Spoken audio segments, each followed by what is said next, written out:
우리 함께 여러분과 나가고 싶은 또 본문 말씀은 고린도전서 12장 28절부터 13장 13절 말씀 전체 말씀인데요. 우리가 지난 시간에 다 진도를 못 나갔어요. 그래서 지난 시간에 이제 못 나간 12장 앞부분부터 중반부부터 이제 13장 한 초반 정도까지 오늘 진행을 하도록 하겠습니다. 오늘 말씀 제목은 하나님 나라를 위한 더 좋은 길, 사랑이라는 제목입니다. 12장 12절 13절 말씀은 지난 시간에 우리가 함께 마지막으로 다루긴 했지만 복습하는 의미에서 다시 한번 다루고 넘어가도록 하겠습니다. 몸은 하나인데 많은 지체가 있고 몸의 지체는 많으나 한 몸인과 같이 그리스도도 그러하니라. 우리가 다 한 성령으로 세례를 받아 한 몸이 되었고 또 다 한 성령을 마시게 하셨느니라. 구원의 순간에 죄인 가운데에 성령님이 처음 임재하시는 단회적인 사건을 성령 세례라고 부릅니다. 이 성령 세례를 받은 자들은 성령님이 임하신 순간 그리스도와 연합되게 됩니다. 아주 신비로운 초월적인 어떤 하나님의 능력으로 그리스도와 한 몸을 이룬다라고 말합니다. 또한 모든 그리스도인들과 함께 한 몸이 된다라고 이제 그렇게 성경에서는 가르치고 있습니다. 오늘 본문의 내용은 아니지만 성령 세례를 받은 사람은 이제 성령님이 그 속에서 영원히 나가지 않습니다. 절대 중간에 나가지 않고요. 계속해서 그 속에 거하십니다. 그것을 이제 신학적인 용어로 성령의 내주라고 불러요. 어떠한 범죄를 했다고 해서 성령님이 내 안에서 다시 나가셔서 나의 구원이 이제 박탈되느냐? 그것은 이제 우리 개신교 진영의 신학이 아닙니다. 그거는 좀 이제 다른 우리와 다른 그런 가르침이라고 할 수 있겠죠. 자, 14절부터는 이제 이렇게 말합니다. 몸은 한 지체뿐만 아니요 여럿이니 만일 발이 이르되 나는 손이 아니니 몸에 붙지 아니하였다 할지라도 이로써 몸에 붙지 않은 것이 아니요 또 귀가 이르되 나는 눈이 아니니 몸에 붙지 아니하였다 할지라도 이로써 몸에 붙지 아니하는 것이 아니니. 참 이렇게 이해되기 쉽지 않게 계속 부정과 부정을 꼬아서 이렇게 성경이 적혀져 있다 보니까 우리가 이제 통독을 하면서 바로 이렇게 좀 눈에 들어오지는 않는 부분들이 있긴 하지만 근데 또 이렇게 쓰여진 또 이유들도 있고요. 또 이렇게 쓰여졌기 때문에 또 우리가 놓치는 부분들도 좀 덜 놓치게 된다라고 이제 여러분들이 생각하시면 될 것 같아요. 자, 발과 귀에 대한 이 얘기들이 뭐냐면은 발이 이르되 나는 손이 아니다. 나는 손이 아니기 때문에 나는 이 몸에 붙어 있는 지체가 아니야 라고 얘기할 수 있다는 거예요? 없다는 거예요? 없다는 거죠. 마찬가지로 귀도 나는 눈이 아니니 이 몸에 붙어 있는 그런 부분이 아니야 라고 얘기할 수가 없다는 겁니다. 다른 지체와 뭔가 좀 차이가 난다고 해서 나는 그러면 이 몸에 이렇게 속해진 자가 아닌가라고 할 수 없다는 거예요. 저 사람과 같은 은사를 가지고 있지 못한다고 해서 내가 예수님과 연합되지 않은 것이 아니고요. 하나님의 사랑을 받는 존재, 또 구원받지 못한 존재가 아닌 것이 아닌 거예요. 제가 말을 제대로 했나요? 저 사람과 같은 그런 어떤 신앙의 어떤 수준에 내가 이르러 있지 못한다고 해서 혹은 저 사람의 어떤 은사를 내가 가지고 있지 못하다고 해서 나는 하나님의 사랑을 받지 못하고 나는 이 공동체에 있어서는 안 될 것 같고 그죠? 나는 구원받지도 못한 존재라고 생각한다면 그거는 굉장히 잘못된 생각이라는 거예요. 내가 받은 것을 가지고 우리는 판단해서는 안 된다는 겁니다. 그 은사라는 부분에 있어서 내가 다른 사람보다 뭔가 좀 아주 볼품없는 그죠? 그런 은사를 받았다고 해서 혹은 이제 이 공동체에서 내가 뭔가 중요한 역할을 하고 있지 못한다고 해서 그죠? 나는 그러면 이 공동체에서 나가야 되는 것인가? 절대 이렇게 생각하실 필요는 없다는 거예요. 다 각 지체마다 다 기능이 있고요. 그 다음에 존재해야 될 이유들이 있는 것처럼 그리스도의 몸을 이루고 있는 한 사람 한 사람은 다 하나님께서 맡기신 일들이 있고요. 그 다음에 존재해야 될 의미들이 있다는 거예요. 그래서 우리가 늘 이제 비교를 하다 보면은 뭔가 하나님이 내게 부여하신 어떤 존재의 의미라든지 그 다음에 하나님이 나에게 바라시는 것들에 우리가 초점을 맞추지 않게 되고 자꾸 이제 비교를 하다 보면은 이제 뭔가 비교를 통해 가지고 자기의 가치를 자꾸 찾으려고 하다 보니까 놓치는 것들이 많다는 거죠. 그래서 뭐 여러분들이 설교를 들으시면서도 많이들 듣는 얘기지만은 우리가 특히 공동체를 이루면서 그죠? 또 교회 공동체의 한 지체가 되어서 신앙생활 하는 데 있어서 늘 우리가 경계해야 될 부분이 뭐냐면 비교 의식, 비교하는 거. 이거를 이제 여러분들이 늘 경계하셔야 됩니다. 이 비교 의식과 비교하는 마음 속에서 사탄이 유혹하거든요. 사탄이 유혹하고 이제 우리를 무너뜨리기 시작합니다.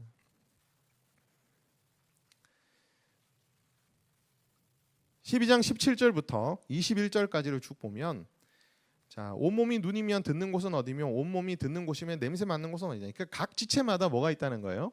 존재하는 의미가 있다는 거예요. 다 존재하는 의미가 있다. 공동체도 마찬가지. 유형교회로 따지면 여러분들의 출석하고 있는 교회도 마찬가지. 다 하나님이 의미를 두고 이 몸의 지체가 되게 하셨다는 거예요. 하나님이 원하시는 대로 지체를 각각 몸에 두셨으니 만일 다 한 지체뿐이면 몸은 어디냐. 이제 지체는 많으나 몸은 하나라. 눈이 손들어 내가 너를 쓸데없다 하거나 또 머리가 발들어 내가 너를 쓸데없다 하지 못하리라. 이 말씀은 어떤 말씀입니까? 쓸데없는 지체는 없다는 거예요. 쓸데없는 지체는 없다. 누가 누구 보고 쓸데없다. 누가 누구 보고 너는 공동체에 무익해 라고 얘기하는 것은 진짜 악마적인 얘기예요. 악마적인 얘기. 그런 얘기를 우리는 절대로 해서는 안 됩니다. 하나님이 원하시는 대로 지체를 거기에 두셨다. 하나님이 원하시는 대로 그 지체를 거기다가 배치시키셨다. 그리고 또 하나님이 원하시면 그 지체를 나중에는 어떻게 하실까요? 또 다른 지체가 되게 하시고, 그죠? 그렇게 하시겠죠. 그래서 하나님이 원하셔서 지체가 되게 하셨는데 우리가 감히 쓸데없다 얘기하는 것은 굉장히 교만한 태도이다라고 할 수 있습니다. 아마 이 당시에 고린도 교회를 굉장히 어렵고 힘들게 하고 혼란스럽게 했던 사람들이 이런 얘기들을 하고 다녔을 것 같아요. 그렇기 때문에 이제 사도 바울이 콕 집어서 이제 이런 얘기들을 지금 하고 있는 것이다. 근데 저희들도 이제 각각 여러분들이 교회에서 또 사역을 하다 보면 우리가 이런 마음을 품으면 안 되지만은 간혹 그런 마음을 품을 때가 있습니다. 정말 쟤는 왜 여기 나오지? 안 나왔으면 좋겠는데 하는 마음이 인간적으로 들 수밖에 없어요. 정말로 인간적으로. 하지만 여러분 거기에 두신 이유가 있다. 저도 이제 사역 초창기에 굉장히 저를 이렇게 어렵게 했던, 힘들게 했던 친구들이 아니고 어렵게 했던 친구들이 있었습니다. 지금도 기억나는 친구들이 있어요. 제가 불러가지고 진짜 아버지의 마음으로 잘 되기를 바라는 마음으로 앉혀서 이제 얘기를 하는데 의자 위에 양반다리하고 귀를 이렇게 막고 제 얘기를 안 듣고 있는 그런 20살, 20살인데 목사님 앞에서 귀를 그냥 막고 있는 것도 아니야. 이렇게 막아 이렇게. 야, 뭐 그런 친구들뿐만 아니라 굉장히 다양한 친구들 많이 만났죠. 네. 그때는 뭐 저도 뭣도 모르고 뭐 이 친구가 뭐 이렇게 쓸모없다 무익하다 생각조차 안 했어요. 그냥 힘들었어요. 그냥 힘들었는데 나중에 지내놓고 보니까 그런 과정들 속에서 하나님이 이제 저를 더 어떻게 보면 성숙하게 하시고 단련하게 하셨던 부분들도 참 많은 것 같고, 또 그 지체가 그때는 그랬지만은 5년 후에 10년 후에 달라져 있는 모습을 보면서 예? 하나님 살아계시다. 진짜 하나님의 은혜를 경험해 본 적도 있고. 그러니까 쓸모없는 사람은 없습니다. 없어요. 저도 이제 사역을 많이 해가면서 점점점 이런 부분에 대해서 조금씩 이제 알게 되고 눈을 뜨는 것 같다라는 그런 생각도 참 많이 들어요. 여러분들도 여러분들의 그런 사역의 어떤 현장에서 또 신앙생활하는 그런 공동체의 현장에서 이 말이 진짜 진리구나라는 거를 여러분들이 이제 점점 더 고백하시는 그런 은혜가 여러분에게 넘치기를 간절히 바랍니다.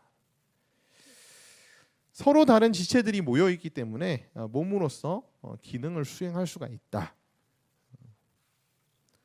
그리고 그 역할들은 하나님이 판단하시고 결정하시는 것이다 라는 것을 우리는 반드시 명심해야 될 필요가 있습니다. 그러면서 사도 바울은 22절부터 25절까지 이렇게 얘기하고 있어요. 더 약하게 보이는 몸의 지체가 도리어 요긴하고 우리가 몸에 덜 귀히 여기는 그것들을 더욱 귀한 것들로 입혀주며 우리의 아름답지 못한 지체는 더욱 아름다운 것을 얻느니라. 그런즉 우리의 아름다운 지체는 그럴 필요가 없느니라. 오직 하나님이 몸을 고르게 하여 부족한 지체에게 귀중함을 더하사 몸 가운데에서 분쟁이 없고 오직 여러 지체가 서로 같이 돌보게 하셨느니라. 네. 여기 보면은 이제 세 종류의 부족한 지체가 나옵니다. 여기 이제 24절 말씀에 보면 부족한 지체라고 되어 있는데요. 그 앞에 세 종류의 지체가 이제 등장을 하거든요. 첫 번째 부족한 지체는 뭐냐면 더 약해 보이는 지체. 그 다음에 덜 귀히 여김을 받는 지체. 그 다음에 아름답지 못한 지체. 이렇게 부족한 지체가 세 종류의 지체들이 나오게 됩니다. 더 약해 보이는 지체는 뭔가 사역을 맡기기가 쉽지가 않죠. 약하니까. 그렇죠. 더 약해 보이는 지체는 뭔가 나에게 도움이 될 것 같지 않아서 어떻게 보면 별로 가까이 하고 싶지 않은 그런 지체일 수도 있습니다. 우리는 항상 나에게 유익이 되느냐 안 되느냐를 주로 많이 따지다 보니까 인간관계에 있어서도 교회 안에서도 자기에게 유익이 되고 도움이 될 것 같은 사람들만 어떻게 해요? 자꾸 이제 가까이 하려는 그런 경향이 있어요.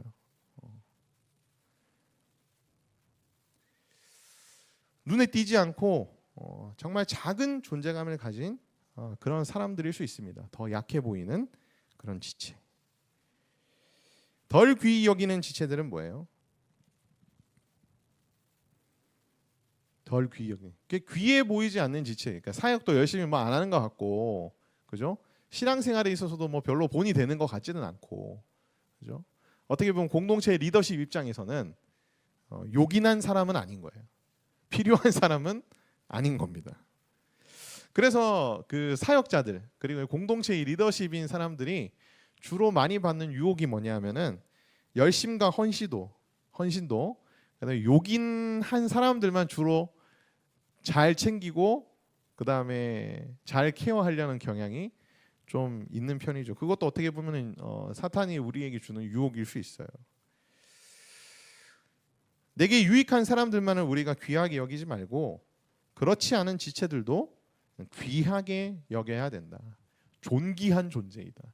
그러니까 이제 얘가 뭐 문제가 많든 없든 뭐 이랬든 저랬든 상관없이 구원받은 영혼이야. 그러면 하나님이 이 영혼을 어떻게 여기시는 거죠? 존귀하게 여기시는 거잖아요. 그럼 나도 이 영혼이 내가 볼 때는 덜 귀히 여김 받을 만한 존재지만은 존귀한 존재로 우리가 인정해 주어야 한다는 거죠. 근데 참 쉽진 않습니다. 저도 사역의 현장에 있었을 때는 이런 참 뭐랄까 그런 유혹들이 많이 찾아와요. 여러분들도 뭐 공동체에서 임원이시거나 뭐 간사시거나 뭐 소그룹 리더시거나 이러면은 소그룹 조원들 중에서도 정말 그죠? 요긴한 친구들이 있는 반면에 얘는 왜 이렇게 결석 안 하고 잘 나와. 그런 친구들도 간혹 이렇게 입에서 그런 얘기가 터져 나올 때도 있습니다. 이게 우리 죄인이라서 그런 거예요. 죄인이라서. 아름답지 못한 지체. 뭐 이런 아름답지 못한 지체는 뭐 여러 가지로 적용이 될 수도 있겠죠.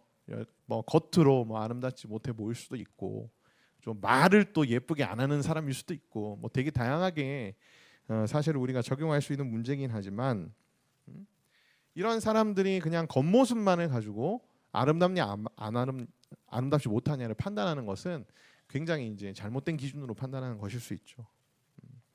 내적 아름다움이 중요합니다. 그래서 겉으로 드러난 것으로 우리는 절대로 판단해서는 안 돼요. 고린도 교회 사람들이 사도 바울을 공격할 때 사도 바울에게 어떻게 공격을 했냐면은, 쟤는 글은 되게 필력이 대단한데 실제로 막상 보면 볼품없고 목소리도 되게 그렇고, 그렇게 공격을 했어요 실제로. 그래서 사도 바울이 자기 스스로 그거를 고린도 후서에 밝힙니다. 너희들이 나를 보고 그렇게 하지 않느냐. 그래서 내가 심히 두렵고 떨린 마음으로 항상 너희 앞에 나아갔다. 그런 얘기들을 하거든요. 그러니까 이제 사도 바울 자체도 어떻게 보면 겉모습으로 아름답냐 아름답지 못하냐 어떤 그런 판단 기준에 따라서, 인간적인 판단 기준이죠. 그렇게 이제 공격받던 사람이다 보니까 이제 이런 얘기들을 적어 놓은 것 같습니다. 근데요, 중요한 것은요, 여기 이런 말씀이 있어요. 하나님이 24절 말씀에 하나님이 어떻게 하신다고요? 몸을 고르게 하신다. 몸을 고르게 하셔서 부정한 지체에게 어떻게 하세요? 귀중함을 더하신다. 이미 귀중한 존재들은 상관없고, 덜 귀중한 사람들은 어떻게 하신다는 거예요? 더 귀중한 존재가 되게 하신다는 거예요. 예수님이 재림하실 때는 우리가 결국 어떻게 됩니까? 모든 지체들이 다 예수님과 같이 되잖아요. 예수님과 같은 존재들이 됩니다. 그렇죠? 완전한 그런 육신을 입고 완전한 성화에 이르러서 예수님과 같은 존재가 되는 거예요. 그래서 뭐 이 땅에서 뭐 좀 더 성숙하고 덜 성숙하고 그거 가지고 막 앙다운 게 재고, 내가 너보다 낫네, 뭐 넌 나보다 못하네, 이렇게 하는 게 사실은 영혼을 생각하고 영혼을 바라봐야 하는 우리의 어떤 관점에서 봤을 때는 참 부족하고 이제 근시안적인 그런 관점일 수 있다는 거죠. 25절 말씀에 이렇게 말합니다. 몸 가운데에 분쟁이 없고 오직 여러 지체가 서로 같이 돌보게 하셨느니라. 만일 한 지체가 고통을 받으면 모든 지체가 함께 고통을 받고, 한 지체가 영광을 얻으면 모든 지체가 함께 즐거워하느니라. 너희는 그리스도의 몸이요 지체의 각 부분이라. 그래서 이제 예수님께서는 우리를 구원하시고 자신의 몸을 이루게 하셨습니다. 몸을 이루게 하셨기 때문에 이제 우리는 서로 어떻게 해야 되느냐? 서로 공격해서는 안 된다. 분쟁이 없이라고 해요. 분쟁이 없이 서로 공격하지 말고 대적하지 말고, 그다음 어떻게 하라는 거예요? 서로 돌보라. 서로 돌아보아 사랑과 선행을 격려하며 라는 말씀하시죠. 서로 돌보라. 나아가서 어떻게 하라고 말씀하십니까? 함께 고통을 받고 함께 즐거워하느니라. 우리 몸의 한 부분이 굉장히 아파요. 그럼 몸 전체가 여러분 이 고통을 느낍니다. 근데 고통을 느끼지 못하는 병이 뭔지 아세요? 고통을 느끼지 못하는 병. 성경에서 나오는 가장 무서운 병, 나병, 문둥병. 이제 학명으로는 한센병이라고 하기도 하죠. 문둥병은 막 썩어져 들어가는 병이 아니고요. 신경의 그런 감각 중에서 통점이 사라진 병이에요. 그러니까 고통을 느끼지 못하니까 어떻게 되죠? 지금 상처난 부위를 케어를 못하는 거예요. 아프지 않으니까. 케어를 안 하다 보면 어떻게 되죠? 여기서부터 썩어져 들어가게 되는 거죠. 근데 인간의 몸 중에서는 끝부분들이 다 제일 먼저 상하고 다치거든요. 손끝, 발끝, 피부. 그래서 거기서부터 썩어져 들어가면서 이제 뭐 팔, 다리 이렇게 하나씩 이제 결국은 떨어져 나가는 썩어서 떨어져 나가는 병이 문둥병이거든요. 굉장히 우리가 겉으로 볼 때는 이게 참혹한 병입니다. 참혹한 병. 근데 원인은 아주 간단해요. 고통을 느끼지 못하는 거예요. 우리가 다른 사람의 고통에 대해서 함께 고통스러워하지 않고 다른 사람의 기쁨에 대해서 함께 기뻐하지 않으면 예수님의 몸이 마치 그러한 병이 걸려버린 상태가 되어버린다고 얘기합니다. 그러니까 우리가 예수님의 몸을 그렇게 만들어 버리면 엄청난 죄잖아요. 엄청난 죄악이죠. 절대 우리는 그러한 자들이 되어서는 안 됩니다. 분쟁이 없이 이것도 참 우리 한국 교회의 숙제 중에 하나죠. 전 세계 교회에서 분쟁 제일 많은 교회가 한국 교회입니다. 제가 그래서 고린도 교회에 대한 권면을 사실 선택한 이유가 거기에 있어요. 우리는 이제 어쨌든 그죠? 각 지옥 교회들을 위해서 우리가 정말 뜨겁게 기도하고 이제 헌신하는 그런 단체이기 때문에 이제 이런 교회 한국 교회의 어떤 모델들을 찾다 보니 딱 고린도 교회. 분쟁 싸우고 피 터지게 싸우고 그죠? 어떻게 분쟁이 없이 할 수 있을까? 그것은 바로 뒤에 답이 나옵니다. 13장에 아주 유명한 장이죠. 사랑장입니다. 자, 12장 28절 하나님이 교회 중에 맷을 세우셨으니 첫째는 사도요, 둘째는 선지자요, 셋째는 교사요, 그 다음은 능력을 행하는 자요, 그 다음은 병 고치는 은사와 서로 돕는 것과 다스리는 것과 각종 방언을 말하는 것이라. 앞절에 12장에 그 10절, 11절, 9절 뭐 이때 앞에 보면은 이제 은사들의 종류들이 좀 나왔습니다. 그리고 제가 지난 시간에 혹시 표 하나 이미지 하나 보여드린 거 기억나시나요? 그 사도 바울이 혹은 이제 베드로가 각 성경의 은사들을 어떻게 적어놨는지를 제가 정리된 어떤 이미지를 캡처해서 이제 지난 시간에 보여드렸는데 거기 이미지에 보면은 뭐 결혼도 은사고, 그죠? 독신도 은사고, 또 우리가 주목해서 봐야 될 부분이 있다 그랬는데 직분들도 뭐라 그랬어요? 은사라고 제가 말씀드린 적이 있습니다. 그래서 이제 28절에 나오는 이제 뭐 사도, 선지자, 교사, 능력 행하는 자부터는 이건 앞절에 나왔던 그런 은사와 동일한 은사들이 나와 있는 거니까 앞전에 이제 사도와 선지자, 교사는 왜 나왔을까? 역시 은사예요, 은사. 이것도 은사의 하나다라고 이제 보시면 되면서 동시에 사도, 선지자, 교사는 교회 안에서는 교회의 어떤 직분자 혹은 이제 교회의 어떤 직원이라고 할 수 있는 그런 포지션입니다. 사도는 누구냐 하면은 여러분들이 잘 알고 있듯이 사도 바울까지를 포함한 이제 사도들, 예수님의 12사도와 사도 바울을 포함한 13명이죠. 가룟 유다가 빠졌지 않습니까? 라고 이제 얘기할 수 있겠지만은 우리 인스파이어 나온 분들은 이 정도는 이제 아주 가뿐하게 대답할 수 있으셔야 되죠. 가룟 유다가 빠졌지만 그 자리를 누가 채웁니까?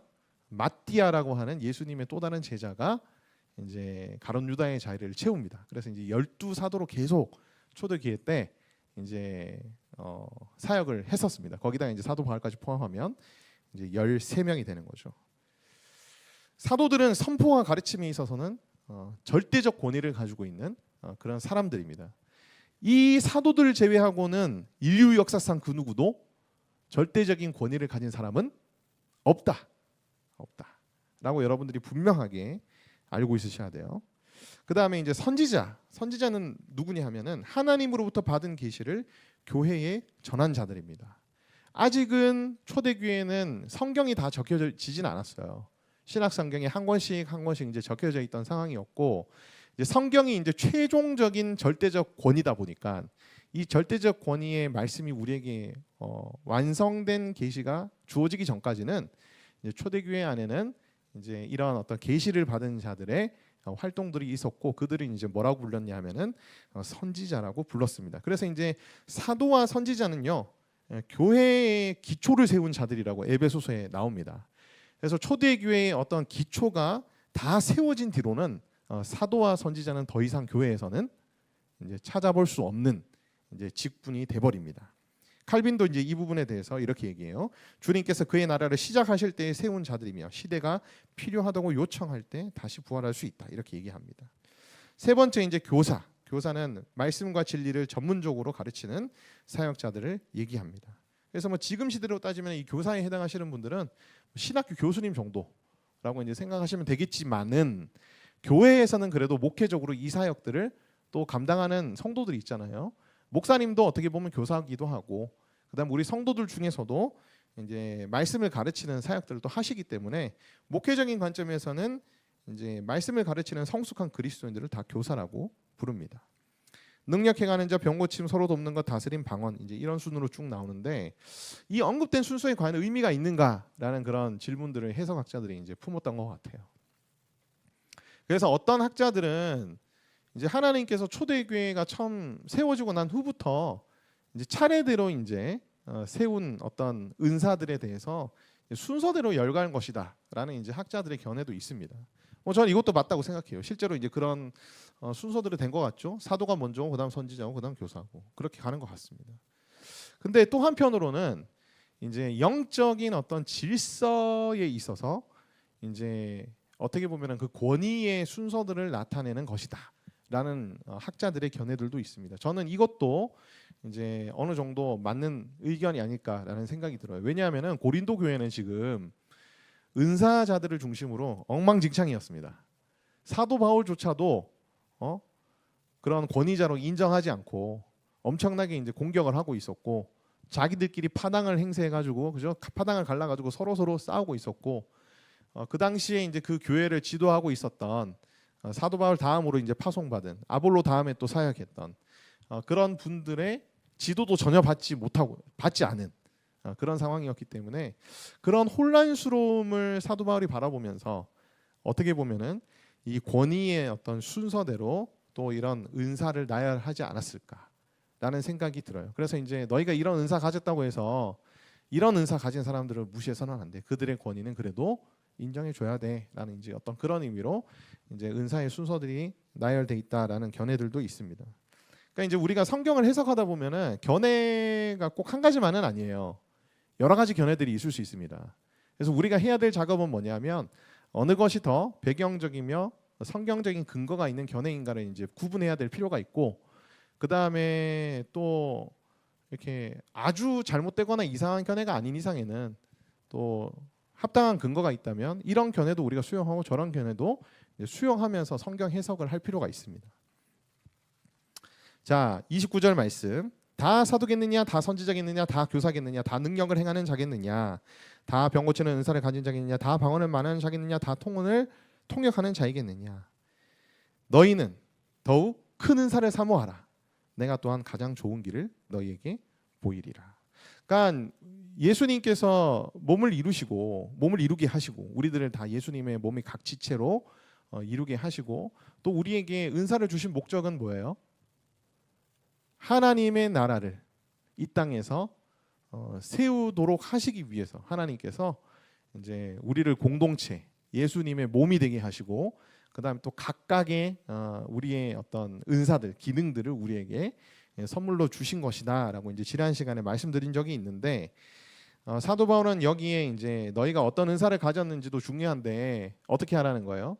너희가 하나님의 뜻을 이 땅 위에 이루고 너희가 소속된 어떤 교회를 통해서 하나님의 뜻이 또 이 땅 위에 펼쳐지고 그렇게 온전한 예수 그리스도의 몸을 이루기 위해서는 너희가 더 큰 은사를 어떻게 하라는 거예요? 사모하라는 거죠. 사모하라. 그래서 이제 더 큰 은사를 사모하라라는 내용과 관련된 성경 말씀이 바로 14장 말씀입니다. 그래서 14장 말씀 1절 말씀에 어떻게 나오냐 하면은 신령한 것들을 사모하되라는 말씀이 나와요. 그래서 이제 이 31절에 나오는 더 큰 은사를 사모하라는 이제 14장 말씀으로 연결이 되게 됩니다. 다음에 나오는 또한 내가 가장 좋은 길을 너희에게 보이리라 라는 말씀은 이제 13장 말씀과 연결이 됩니다. 13장 말씀. 그래서 더 큰 은사를 사모하는 거 당연한데 그건 그거대로 너희가 더 큰 은사를 사모하고 네. 지금 어쨌든 너희가 가지고 있는 은사들을 가지고 그죠? 하나님 나라를 세워감에 있어서 더 어떻게 보면 능력 있고 영향력 있게 너희가 예수님의 몸을 위해 섬길 수 있다. 그게 더 좋은 길이 있다. 더 좋은 길이 있다라고 얘기하시면서 이제 사도 바울은 13장 말씀으로 넘어가게 됩니다. 그래서 이제 더 좋은 길은 당연히 뭐겠어요? 13장 말씀은 무슨 장? 사랑장. 그래서 이제 더 큰 은사를 가지는 것도 우리가 참 중요한데 일단 우리가 가진 은사에 뭘 더하는 것도 매우 중요하다. 사랑을 더하는 것이 매우 중요하고 그게 사실은 가장 좋은 길이다라고 사도 바울은 말합니다. 그래서 이제 우리 앞절에서 나왔던 이 31절 말씀을 통해서 우리가 정리해 볼 수 있는 몇 가지 사실은요. 각 은사들마다 뭐가 있다는 거예요? 더 큰 게 있고 더 작은 게 있고 약간 우열이 있다 정도로 이제 생각하시면 될 것 같아요. 그래서 14장에는 실제로 사도 바울이 너희가 다 방언받기를 원하는데 그래도 나는 너희가 더 예언하기를 원한다라고 이제 그렇게 얘기를 해요. 예언이 방언보다도 좀 더 위에 있는 어떤 은사로서 제시가 되거든요. 그래서 이제 은사들마다 이제 우열이 좀 있을 수 있는데, 그러니까 모든 은사들은 다 좋은 겁니다. 다 좋은 건데 더 좋은 은사와 그 다음에 적은 은사가 있는데, 작은 은사가 있는데 기준은 뭐냐면은 공동체에 미치는 영향력이 얼마나 큰가를 가지고 이제 사도 바울은 더 좋은 은사다, 더 나은 은사다 이제 이렇게 표현을 합니다. 낮은 은사라도 근데요 굉장히 탁월하고 능력 있게 역사하는 경우들도 있습니다. 큰 은사라도 반면에 훨씬 쓸모없을 수도 있습니다. 그래서 낮은 은사라도 훨씬 탁월하고 능력 있게 하나님 나라를 위해서 쓰임 받으려면 뭐가 플러스가 되면 된다?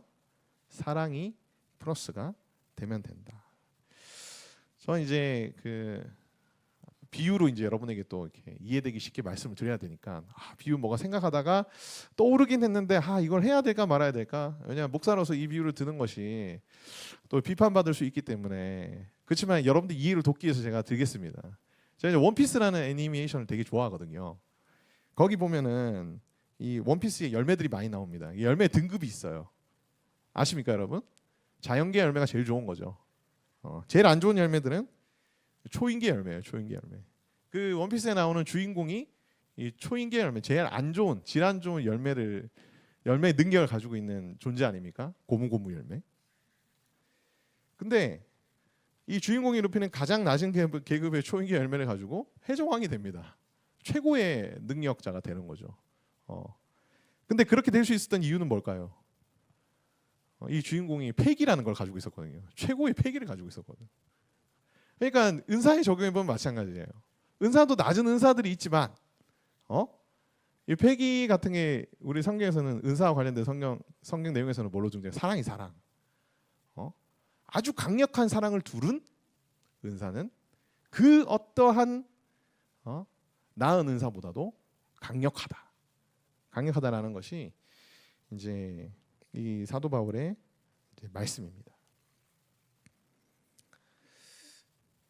은사를 탁월하게 하는 사랑이죠.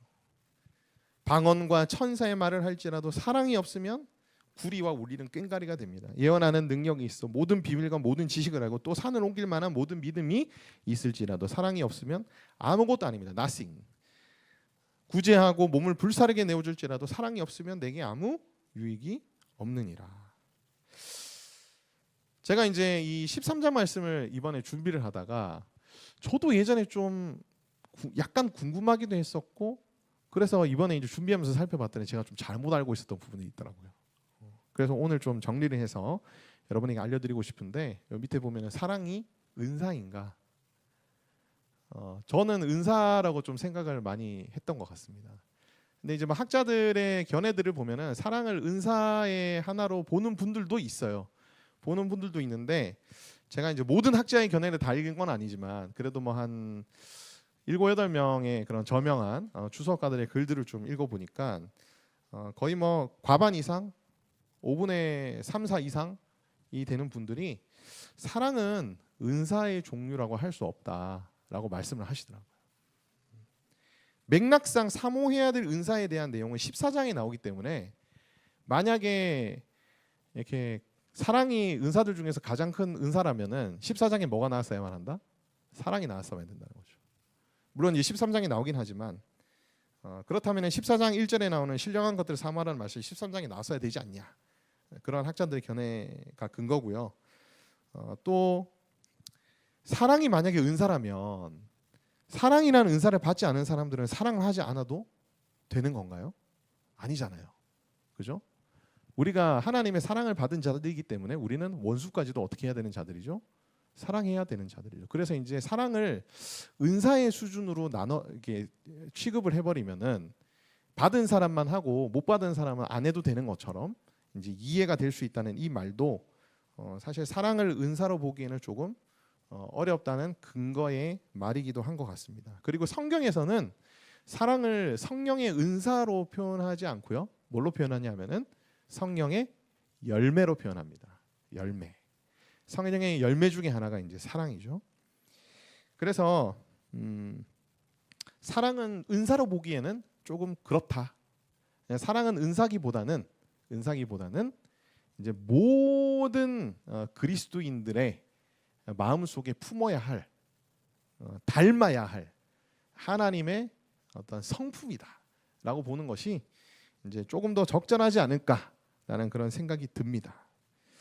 그래서 사랑은 은사의 하나라고 보기보다는 모든 은사의 이제 근원이라고 여러분들이 생각하시면 될 것 같습니다. 자, 오늘 그래서 이제 시간 관계상 13장 이제 다 나가기는 조금 어려울 것 같아요. 그래서 제가 이제 사랑의 15가지 속성 중에서 한 5가지 정도만 오늘 이제 나누고 다음 시간에 이제 나머지 10가지에 대해서 나누는 그런 시간들을 가지고 싶습니다. 근데 제가 이제 오늘 이게 준비하면서 굉장히 많은 찔림을 받고 정말 앞에서 내가 정말 내 입으로 이걸 얘기하는 것이 너무 부끄럽다 라는 그런 생각이 좀 많이 드는 사건이 어제 한번 있었거든요. 네. 예, 아들이 이렇게 요즘 이제 좀 크기도 하고 사춘기 스스 오는 건지 막 화에 못 이겨서 이제 막말을 해가지고 저도 막 퍼부었거든요.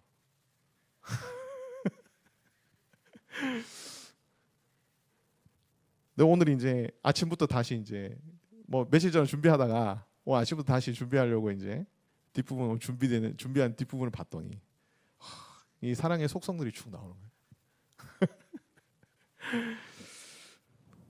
그래서 아들을 안고 제가 사과하고 왔습니다. 사과하고 왔는데 사실 계속 이런 상황들이 뭐 몇 달에 한 번씩 좀 반복이 되고 있어요. 반복이 되고 있는데 저는 이거 알면서도 참 이게 안 된다. 근데 또 안 되는 사람이 또 특정한 사람이 있어. 보면은 여러분도 다 그렇지 않아요? 가정이나 회사나 이런 사람들 보면은 이게 안 되는 사람이 있어. 이게 안 되는 사람이 있어. 뭐 어떡하겠습니까? 해야죠. 사랑해야죠. 회개하고 사과하고 다시 노력해야죠. 그래서 이제 우리가 오늘 시간, 다음 시간 통해서 배우는 이제 15가지 속성. 뭐 여러분들이 들으신 적도 있을 수도 있어요. 다시 한번 여러분들이 들으시면서 이제 최근에 여러분들이 있었던 일들 속에서 내가 사랑의 속성 중에 이게 부족해가지고 이런 일을 내가 터뜨렸던 거구나. 이런 일이 생겼던 거구나. 라는 것을 여러분들이 캐치하시고 여러분들이 이 사랑의 속성을 하나님 내게 더 달라고 기도하셔야 되고 그 다음에 또 사랑을 베풀지 못한 대상에 대해서 여러분들이 용서를 해달라고 사과하시고 다시 관계를 푸시고 하면서 여러분들이 더 이렇게 사랑하는 자로서 하나님 앞에 설 수 있기를 바랍니다. 혹시 재윤이가 이 영상을 유튜브로 보고 있다면 다시 한번 아빠가 사과합니다. 이렇게 처음에 기름칠을 해놓고 해야 집에 가서 이제 욕을 안 먹죠. 아빠는 뭐 나한테 그래놓고는 뭐 설교를 그런 식으로 하냐. 역시 탈퇴한 목사답다. 제가 이제 교회에서 사임하고 나서 아이들이 제가 목사를 탈퇴한 줄 알거든요. 자, 이 사랑의 15가지 속성은 하나님의 사랑의 속성이기도 합니다. 엄청난 용기와 노력과 수고와 희생이 필요해요. 이 사랑의 속성들을 하나 보면 이거 그냥 뭐 사랑해야지 이게 아닙니다. 엄청난 에너지가 들고요. 엄청나게 여러분들이 자기 스스로를 죽이는 정말 그 정도의 에너지가 드는 일들입니다. 그래서 성경 말씀에 이런 말씀이 있죠. 우리가 말과 혀로만 사랑하지 말고 행함과 진실함으로 사랑하자라는 말씀도 있습니다. 그러니까 사랑이라는 것은 행하는 거예요. 행하는 거. 자, 4절 말씀을 제가 앞에 구절을 안 바꿔놨습니다. 여러분 알아서 13장 4절이죠. 13장 4절. 사랑은 오래 참고. 오래 참는다는 단어의 뜻은 긴 기다림과 긴 인내를 얘기합니다. 참기 힘든 감정 상태에도 불구하고 감정을 억제할 수 있고 나아가서 능히 상대를 제압할 수 있는 힘이 있음에도 스스로를 억누르며 참는 것. 하나님이 우리를 보시며 자신의 진노를 억누르고, 그죠? 심판을 계속해서 미루시는 그러한 하나님의 사랑의 마음이 바로 오래 참음입니다. 죄인을 향해 오래 참으시는 하나님의 성품이고요. 그래서 하나님은 절대로 우리를 어떻게 하지 않으신다? 포기하지 않으신다. 그러니까 이제 우리가 오래 참는 사랑의 속성을 가지고 있다는 얘기는 그러니까 끝까지 포기하지 않는다는 거예요. 끝까지 포기하지 않는다는 거예요. 소망을 잃지 말고 더딜지라도 끝까지 기다려주고 끝까지 노력하는 것. 이제 자녀를 양육할 때 오래 참음이 참 많이 필요한 것 같아요. 제가 이제 못한 게 이거예요. 못한 게 이거 여러 가지 때 다 못했습니다. 다 못했어요. 15개 다 못해가지고 엊그저께 그런 일들이 있었는데 이 오래 참음도 쉽지가 않아요. 너무 힘들어요. 이게 부모가 가지는 사랑, 부모가 아이를 양육할 때 오래 참지 않으면은 아이가 문제가 생깁니다. 오은영 선생님 그 금쪽 같은 내 새끼는 여러분 결혼하지 않으셨어도요. 지금부터 좀 보세요.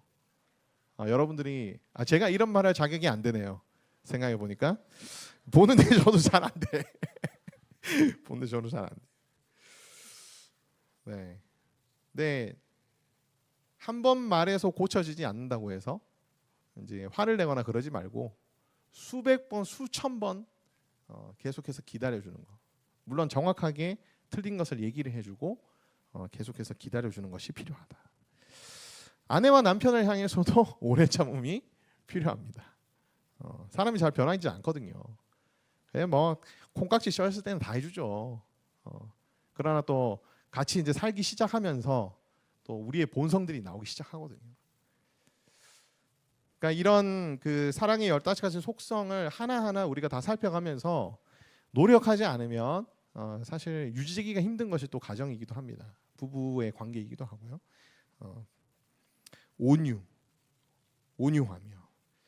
온유하며 여기에서 나온 온유하면은 이제 헬라어로는 크레스티오마인데 친절하다라는 뜻이에요. 친절하다. 근데 이 단어는 이제 어떤 의미냐면은 상대의 불이한 행동과 말에도 불구하고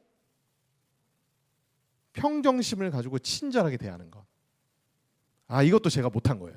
막말을 했다고 해서, 그죠? 거기에 대고 평정심을 가지고 그렇게 얘기하면 안 되지. 이렇게 얘기해야 돼. 그렇게 얘기하면 잘못된 거야. 라는 걸 이제 이렇게 얘기해 줘야 되는데 저도 이제 뚜껑이 열려가지고 막 온유함이 부족한 거죠. 근데 온유함은요 그냥 단순히 이렇게 부드러움, 뭐 친절함 이걸 의미하지 않습니다. 온유함에는 분명한 결단과 단호함이 묻어나 있어요. 그래서 이제 이것도 막 그 문제 행동을 하는 아이들을 향해서 부모가 어떻게 해야 되는지 딱 그 오은영 선생님이 딱 얘기하는 딱 그거예요. 딱 그거.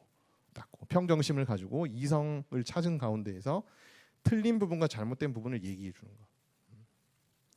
근데 예수님께서 마태복음 28장에 자기 스스로에 대해서도 어떻게 말씀하시냐면은 나는 마음이 온유하고 겸손하니라고 얘기할 때는 다른 단어가 쓰여졌어요.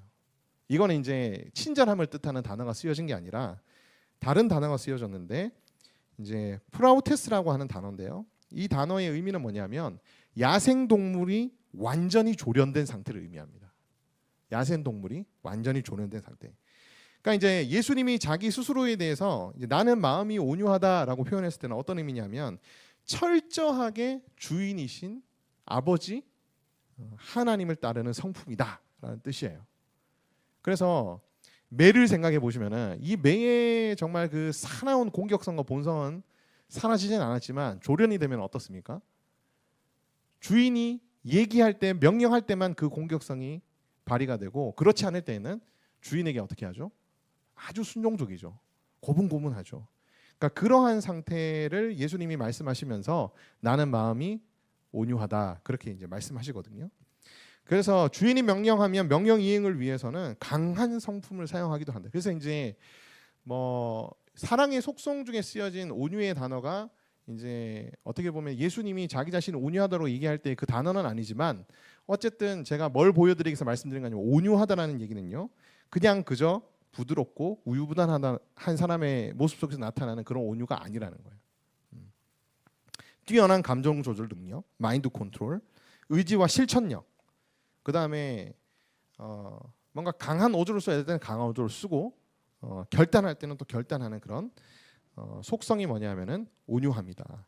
그런 의미에서 온유한 공면이 이제 필요한 시대가 아닐까라는 그런 생각이 듭니다. 그래서 이제 어떤 그 작가는 이제 이런 글을 썼어요. 제가 읽어드릴게요. 성경이 온유한 자로 평가한 모세를 보십시오. 온유함이 지면에 승한 사람이라고 성경에서는 모세를 평가합니다. 그는 온유했지만 무골호인은 아니었습니다. 그는 아닌 것은 아니라고 말하는 사람이었습니다. 그는 목에 칼이 들어와도 자기가 마땅히 해야 할 바는 했습니다. 참된 온유함은 이런 것입니다. 그런데 오늘날 우리 곁에는 이런 사람들이 너무 적습니다. 신념에 따라 단호하게 행동하는 사람들은 포악하기 일쑤이고 부드러운 태도로 다른 사람의 형편을 잘 헤아려 주는 사람은 도무지 줏대가 없습니다. 그리고 이 모든 것은 그리스도인들에게서 하나님과의 평강이 사라지고 온유함이 상실된 결과입니다. 그러니까 이제 양극단만 남아 있고 정말 성경이 얘기하는 이 온유함의 속성을 가지고 있는 사람이 드물다는 거예요. 드물다. 그러니까 우리도 이제 이런 온유함을 이제 가지고 있어야 어떠한 상황과 그다음에 어떠한 사람을 향해서도 평정심을 가지고 할 말은 할 수 있는 그런 사람들이 될 수가 있다라는 것을 여러분들이 꼭 기억하시기를 바랍니다.